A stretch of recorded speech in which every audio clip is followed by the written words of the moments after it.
এবছর জানুয়ারি মাসে দেশনেত্রী খালেদা জিয়া যুক্তরাজ্যে এসেছিলেন চিকিৎসার জন্য। সেই সময় উনি যেই হসপিটালতে ছিলেন, লন্ডন ক্লিনিক হসপিটালতে ছিলেন, একদিন আমরা সন্ধ্যার সময় সবাই ওনার কেবিনে আছি, স্বাভাবিকভাবে কিছুক্ষণ পর পর তো নার্স আসে। তো সেই সময় একজন নার্স আসলো।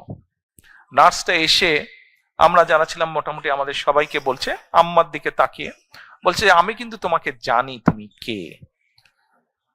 তো ওখানে তো বেগম খালেদা জিয়া ভর্তি আছেন, উনি বাংলাদেশের এক্স প্রাইম মিনিস্টার, এগুলো তো আছে। তো আমরা ভাবছি যে এটা তো সবাই জানে, এখানে যারা ডিউটিতে আছে সবাই তো জানবেই এটা।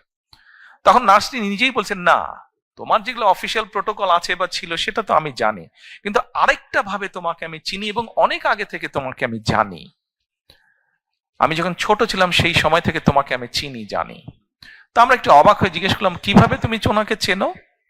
ওই নার্স যে, তার বাড়ি ছিল, দেশের বাড়ি হচ্ছে, শি ওয়াজ ফ্রম নাইজেরিয়া। তো বলল, তুমি তোমার দেশে মেয়েদের জন্য ক্লাস 12 পর্যন্ত শিক্ষা ফ্রি করেছো তুমি, এবং আমার দেশের সরকার তোমার এই পলিসিটা গ্রহণ করেছে, যার ফলে আমি বিনামূল্যে শিক্ষা পেয়েছি, পরবর্তীতে পড়ালেখা করেছি, আজকে আমি ইউকেতে এসে এখানে কাজ করছি।